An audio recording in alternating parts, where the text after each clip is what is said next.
నమస్తే lucky people. పులుపు cravings ఉన్నాయా? అయితే ఈ వంకాయ మామిడికాయ ట్రై చేసేయండి. బ్యాచిలర్స్ కూడా చాలా ఈజీగా చేసే రెసిపీ. నాకు ఇప్పటికి నోరూరేస్తుందనమాట వాయిస్ ఓవర్ ఇస్తున్నప్పుడు.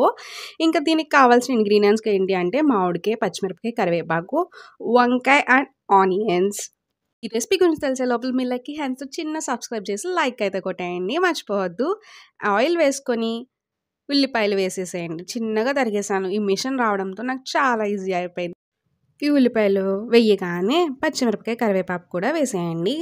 ఇవి ఫాస్ట్‌గా మగ్గడానికి కొంచెమంత పసుపు, సాల్ట్. ఇది మనందరికీ తెలిసిన చిట్కాయే కదా! ఇది మాత్రం మిస్ అవ్వకండి. ఏ కర్రీ చేసినా మనకి ఫాస్ట్‌గా అయిపోవడానికి చాలా యూజ్ అవుతుందనమాట.